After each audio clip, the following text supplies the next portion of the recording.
2021년 2월 13일 토요일 사례로 풀어보는 지분경매 시간입니다.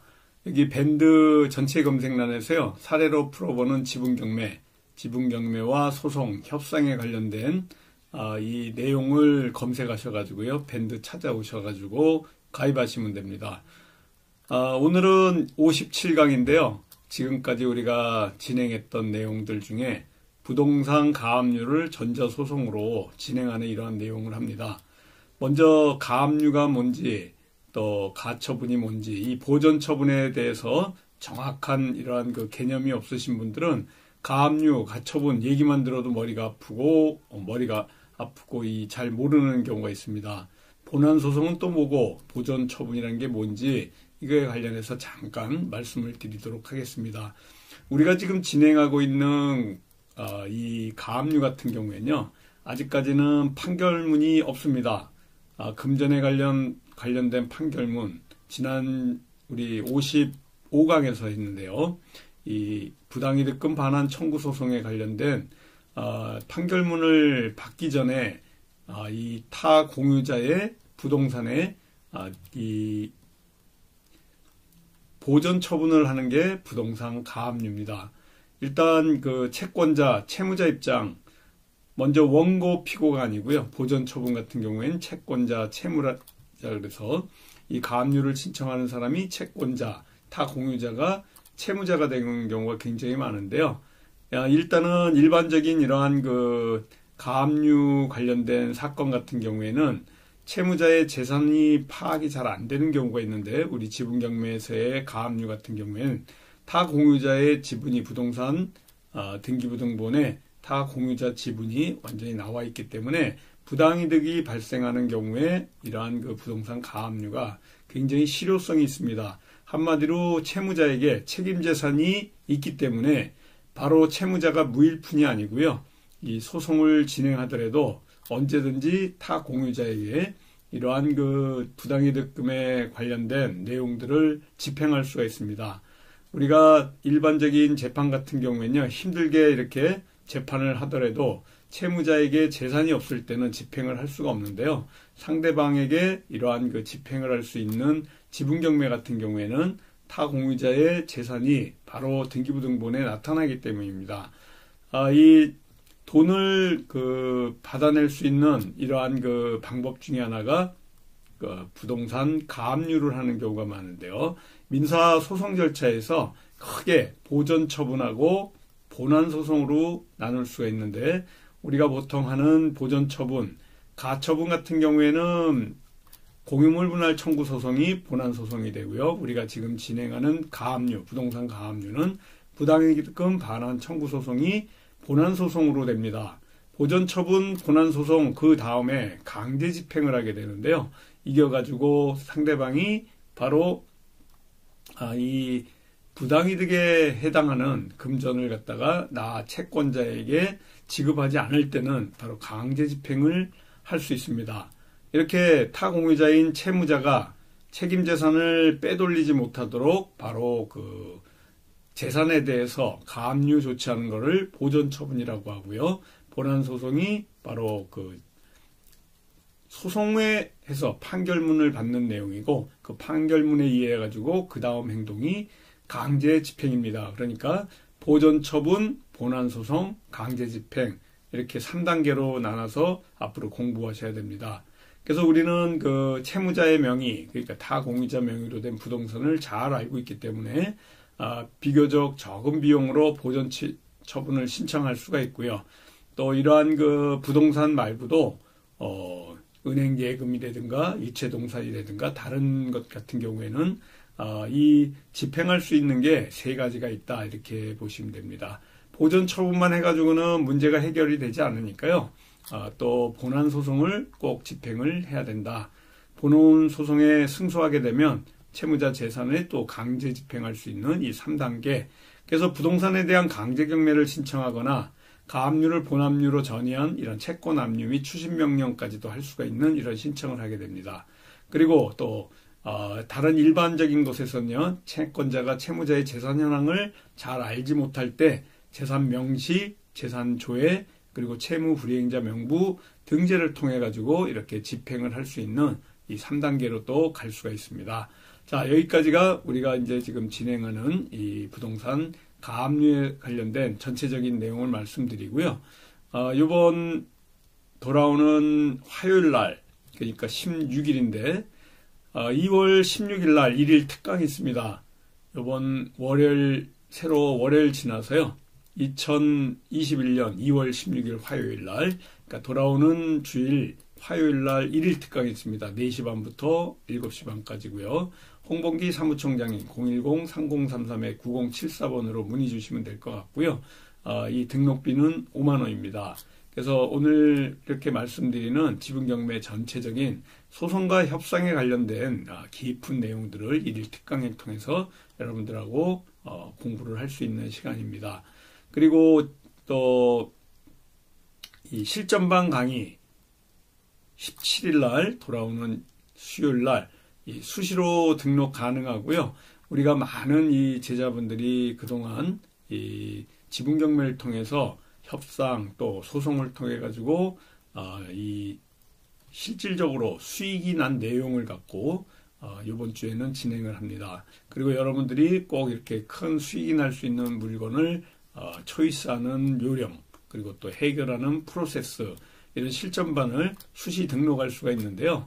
이거 역시 010-3033-9074 홍봉기 사무총장님 전화로 문의하시고요. 서울 교대역 13번 출구 강의실에서 있습니다. 6개월 과정이 400만 원이고요.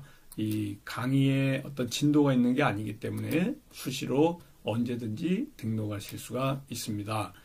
제가 항상 말씀을 드리지만요. 사례로 풀어보는 우리 지분경매는 두 개의 기둥이 소송과 협상입니다.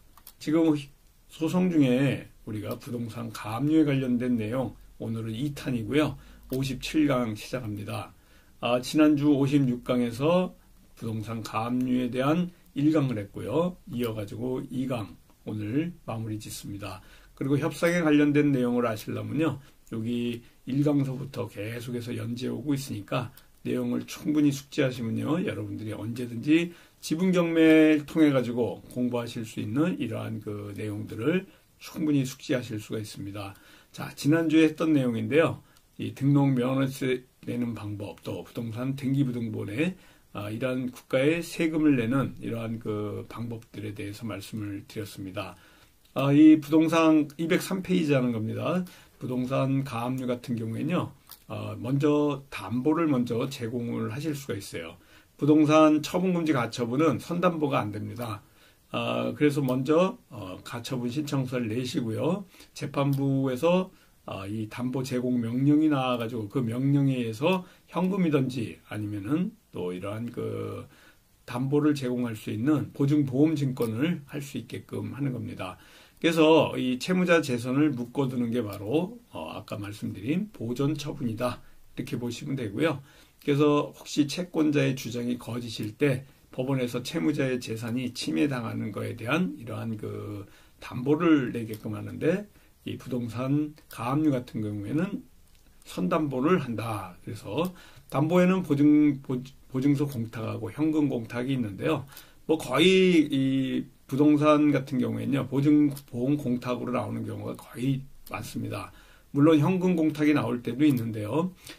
이런 때는 조금 이제 그 돈에 대해서 부담이 좀 될 수가 있습니다. 서울 보증보험 보증 공탁을 통해 가지고 보증을 하게 되면요. 비용이 상당히 적게 들고요. 여러분들이 여기에 공탁하는 증권번호라든가 또 담보 제공에 관련된 내용들을 충분히 적어 놓으시면 됩니다. 이 조정, 그러니까 그 전자소송을 통해 가지고 여러분들이 이 부동산 가압류를 하는 내용이기 때문에 충분히 전자소송에 들어가서 순서대로 스텝 바이 스텝으로 하시면요. 충분히 여러분들이 진행해 나가실 수 있는 이런 방법입니다.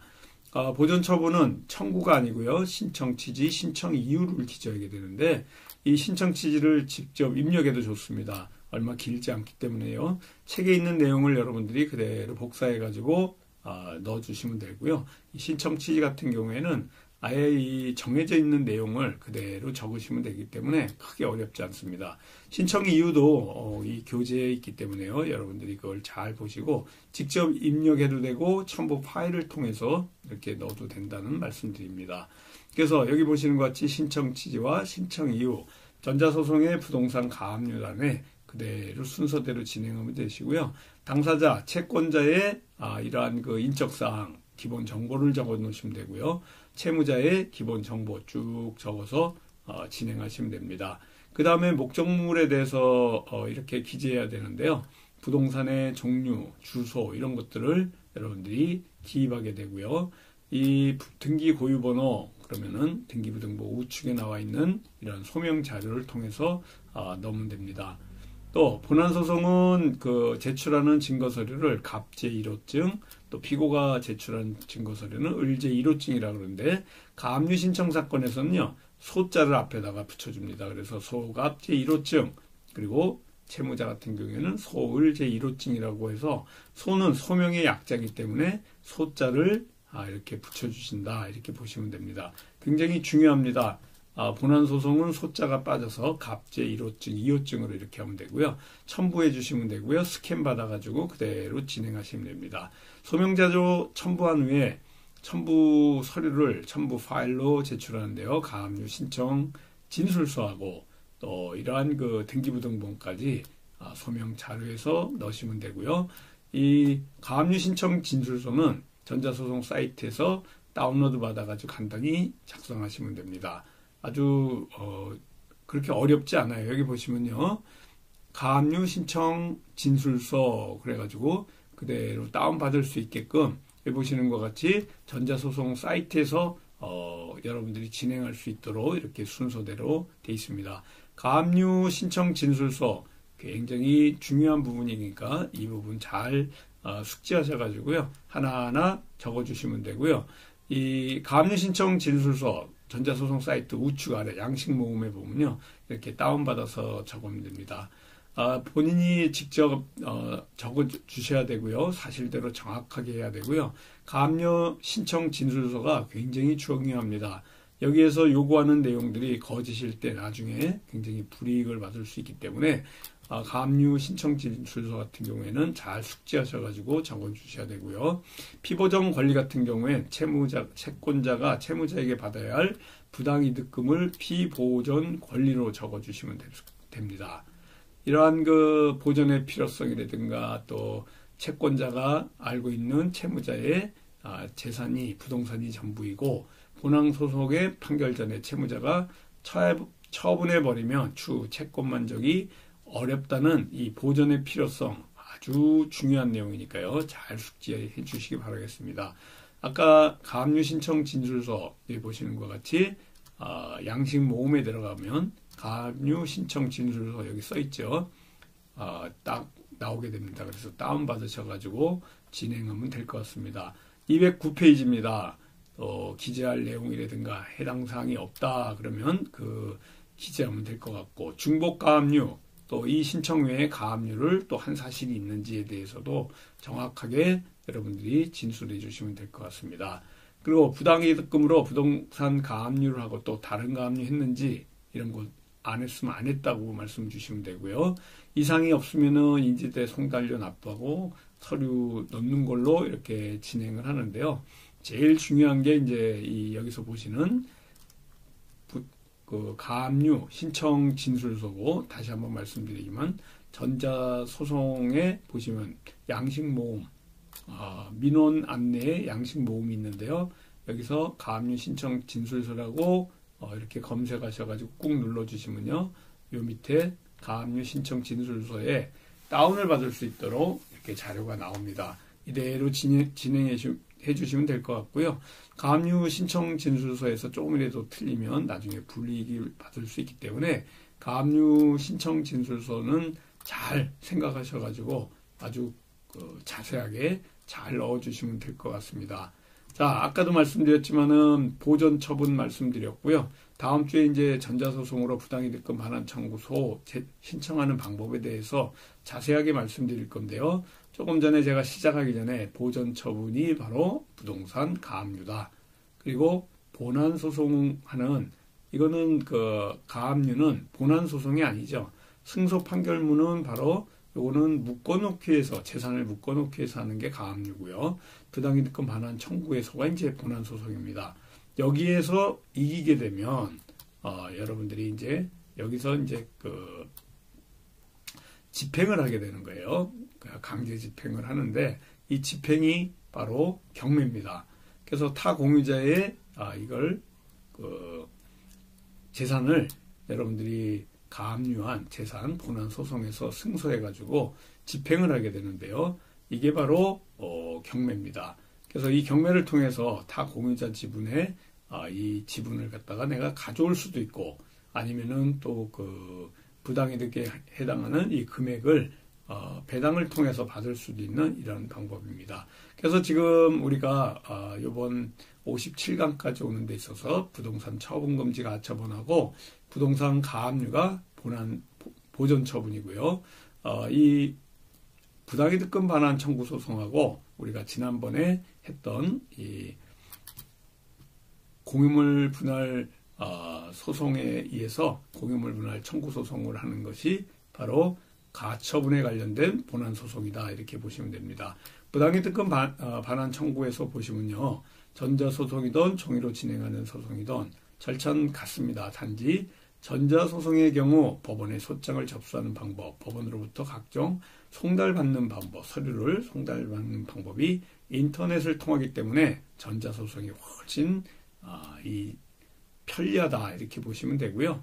전자소송을 하시더라도 변론을 하러 가야 됩니다. 그 전자소송하면은 법원에 안 가는 줄 알고 있는 분도 계세요. 그게 아니고 전자소송을 하는 것 중에 하나가 조금 전에 같이 서류를 송달하는 방법이 아주 전자를 통해서 그러니까 인터넷 통해서 하기 때문에 굉장히 빠르고 신속하게 되는 거고요. 법원에 출석하는 변론기일에 가는 그러니까 재판에 참석하는 거는 종이로 하는 거나 바로 전자로 하는 거나 똑같다는 내용입니다. 여기까지 말씀드리고요. 오늘 여러분들은 꼭 숙지하셔가지고 보전 처분 그리고 또 본안 소송 그리고 집행 이 3단계로 간다는 것을 꼭 오늘 숙지해 주시기 바라겠습니다. 그래서 보전 처분은 부동산 가압류, 부동산 처분금지 가처분이 보전 처분, 본안 소송이 부당이득금 반환 청구 소송 그리고 공유물 분할 청구 소송 이런 것들이 본안 소송이다. 그래서 우리가 지금까지 한 부동산 가압류가 보전 처분이고 부당이득금 반환 청구 소송이 이 본안 소송이고요. 집행이 바로 이 판결에서 부당이득금의 그 금액을 갖다가 환가하는 게 바로 강제 경매 집행입니다. 그래서 이 강제 집행에 관련된 이런 내용들을 3단계로 여러분들이 머릿속에 꼭 숙지하셔가지고요. 이렇게 진행하시면 됩니다. 지금까지 보전 처분에 대해서 금전에 관련된 보전 처분에 대해서 말씀을 드렸고요. 다음 시간에 58강에는 이제 본안 소송인 바로 부당이득금 반환 청구 소송에 관련돼서 여러분들하고 같이 공부해 나가도록 하겠습니다. 한 주간 여러분들 건강하게 잘 지내시고요. 다음 주에 또 58강으로 만나 뵙도록 하겠습니다. 감사합니다. 안녕히 계십시오.